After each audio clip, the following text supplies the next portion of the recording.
Okay, welcome to our comic strip project setup video. Today we're going to review all the steps necessary to begin your comic strip project.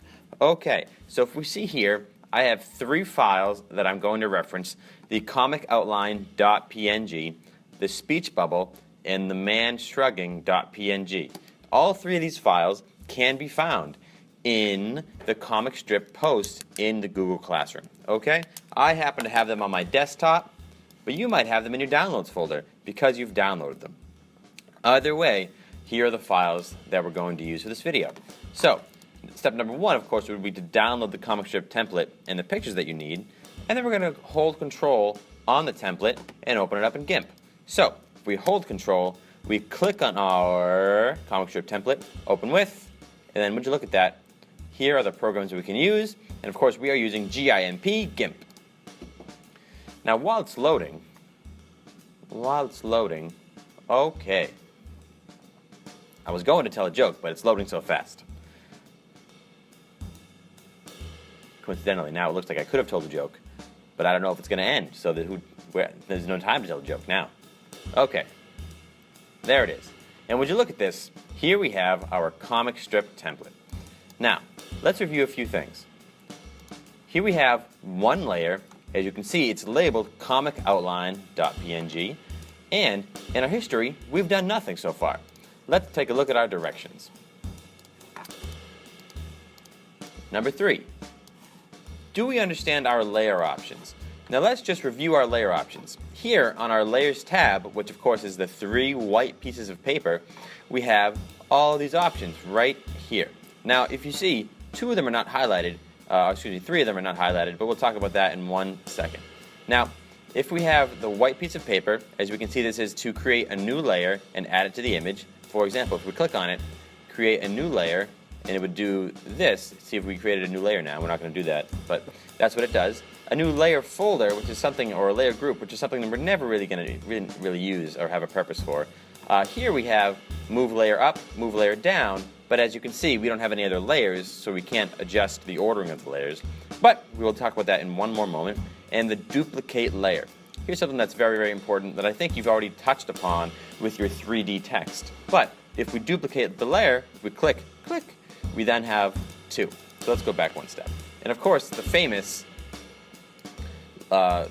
trash cans, which we can select a layer, click on the trash can, and make it disappear. Okay, wonderful. So now, step number 4, understanding the divide within our canvas. So for us, the divide within our GIMP canvas is the 6 different scene cells. Now what that means is, if we're creating a comic strip, these aren't 6 different unconnected images. In these different cells, you'll have a storyline. The first scene, the second scene, third scene, fourth, fifth, and sixth. They should tell a story. They should all go 1, 2, 3, 4, 5, 6 in order. Something should be happening that leads to the second, leads to the third, fourth, fifth, and eventually a conclusion in the sixth. Okay? So 1, 2, 3, 4, 5, and 6. They're all connected. However, there is a divide within our canvas because we're not going to use one background image. As you can imagine, we're going to use 6. 1, 2, 3, 4, 5, 6. A different background image or the same image 6 different times. Either way. So, let's take a look at what we have to do for step number 5. Now that we've created our GIMP canvas, it's extremely important that we save it so that we can find it later and so we don't lose any of the changes that we've made. If we hit Command-Shift-S, just like it says here, Command-Shift-S, we're going to label it as, not comic outline, but please label it as your last name comic, okay? Your last name comic. So, of course, mine would be Decola Comic. Yours might be whatever your last name is, comic. And then click Save. Well, why don't we put it in our Pictures folder? Pictures. Last name in comic, Pictures. Save. Okay. So now we can see it's been relabeled up here to the correct file name. Number 6, we need to find our background image. Now again, we're finding the background image not for the entire canvas, but maybe for our first cell. Let's see how it goes after that. So if we open up Google Chrome, I'm going to get myself a new Chrome window. I'm going to have my comic strip take place at a farm. Okay, so I'm going to type in farm, and sometimes to get a nice big image, you type in wallpaper. That'll help you find a nice big image. And look at this, images. All right. Some of these are nice. Let's go with.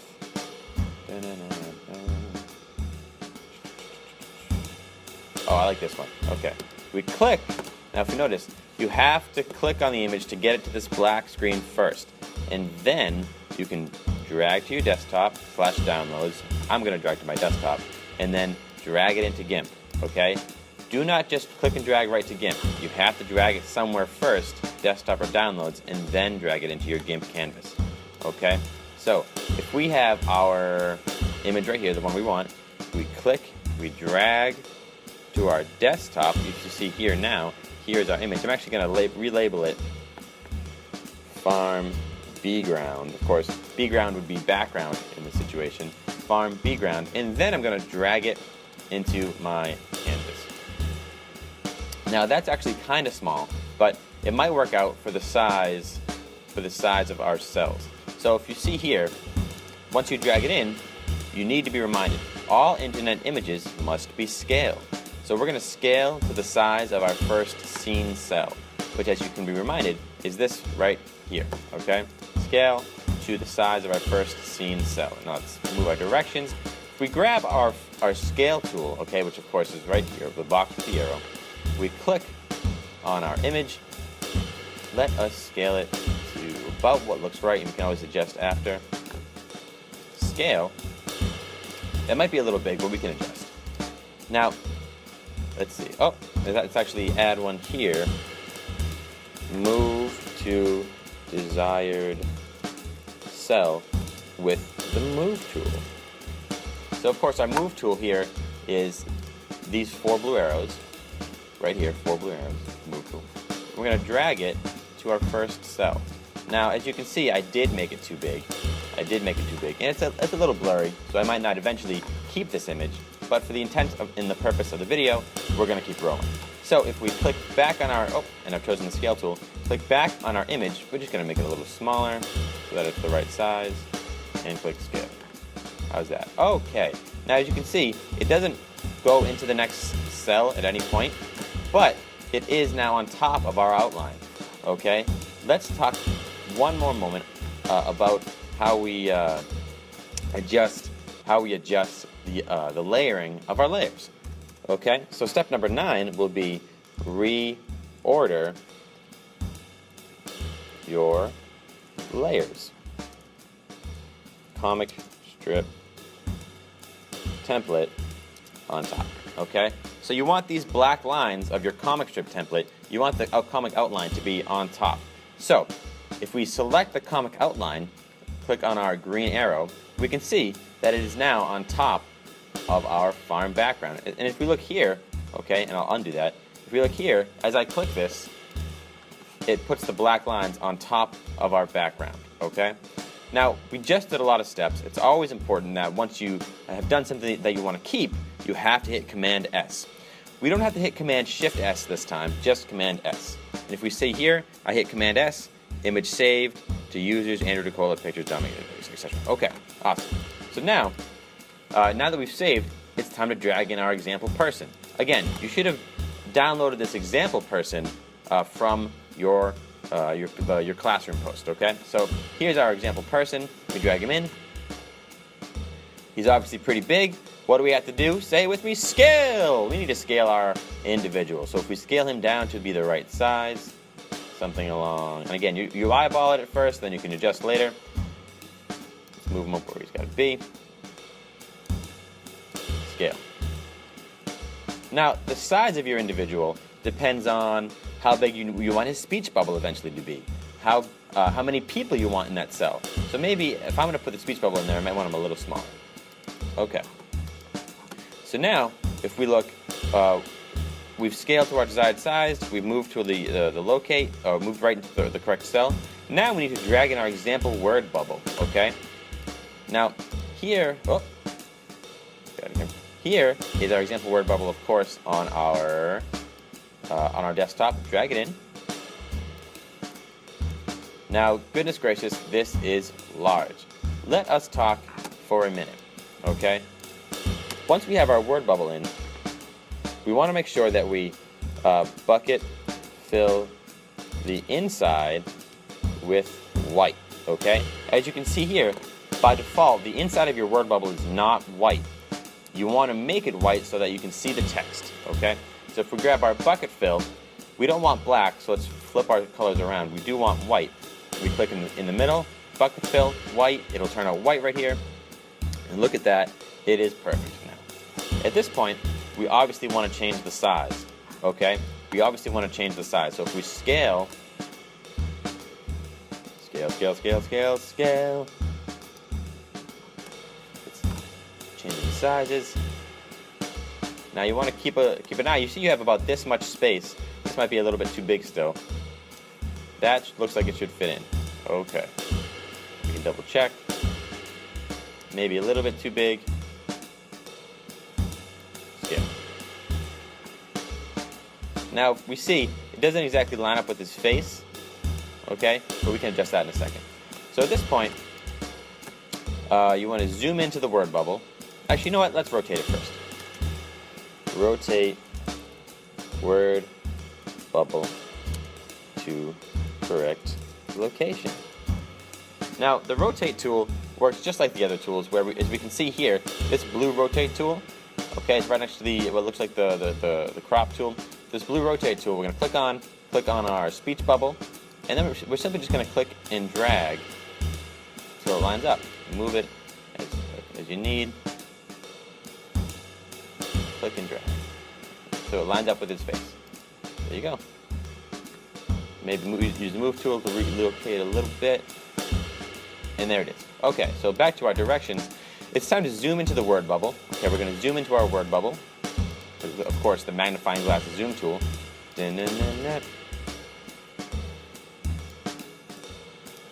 Okay, and we're going to use our text tool to write text only in the word bubble. Now you want to make sure that your text does not come out white, so flip the colors so the black is on top. Grab your text tool. Now, if we made a text box that was real big like this, it starts outside of the text bubble, okay? It starts out, which is not what you want.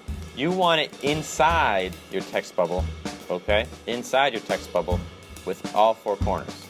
Now, if you notice, I'm not going way inside. I'm just going close enough to the edges to really maximize how much text we can put in there, okay?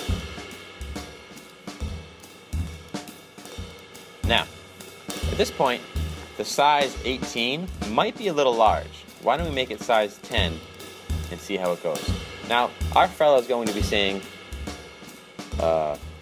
what's the deal with airplane food? Okay? Now, if you see, our E's getting cut off a little bit, but also, we have much more space to work with our text. So why don't we make it bigger? If you see, I'm making it bigger over here in my tool options. What's the deal with airplane food? And of course, you just keep readjusting your text box till it fits in exactly how you want it to.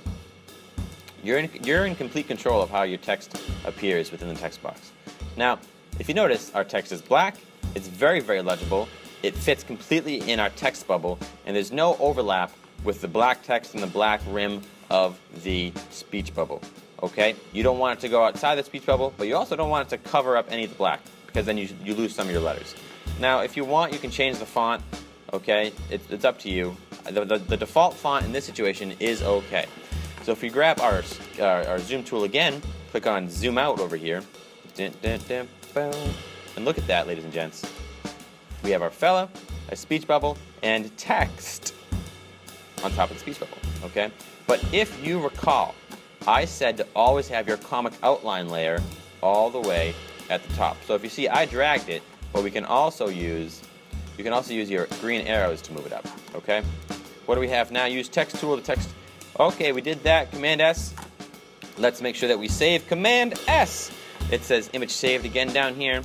And then you are able to repeat this for other cells. Don't feel like you have to keep exactly what we did here. The background, this guy, this is just an example guy, but you do have to use this speech bubble, of course. Okay? Ladies and gents, if there's any questions, please ask. But please rewind the video if you have any questions as well, and repeat for the other cells. Have a great day.